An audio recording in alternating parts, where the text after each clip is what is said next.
ડાકોરના પવિત્ર ગોમતી તળાવમાં હજારોની સંખ્યામાં માછલીના મોત. જંગલી વનસ્પતિના કારણે ઓક્સિજનનું પ્રમાણ ઓછું થયાની આશંકા. છેલ્લા લાંબા સમયથી ગોમતીની સફાઈનો મામલો ચર્ચામાં રહ્યો છે.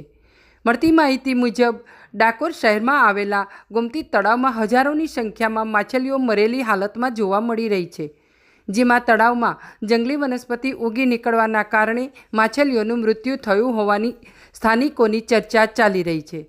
ડાકોર શહેરમાં ગોમતી તળાવમાં હજારોની સંખ્યામાં મૃત માછલીઓ જોવા મળતા શ્રદ્ધાળુઓ અને જીવદયા પ્રેમીઓમાં ભારે રોષ અને નારાજગી જોવા મળી રહી છે.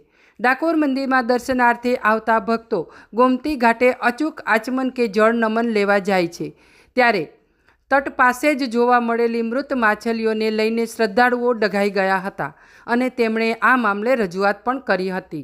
હાલમાં માછલીઓના મૃત્યુને લઈને આશંકાઓ વ્યક્ત કરવામાં આવી રહી છે, પરંતુ હજુ સુધી આ મામલે સ્પષ્ટતા થઈ નથી. સ્વયં ભગવાન રણછોડરાય જે ગોમતી તળાવમાં સંતાયા હતા તેની પવિત્રતા અને ગરિમા જાળવવામાં સ્થાનિક તંત્ર ઊણું ઉતર્યું છે.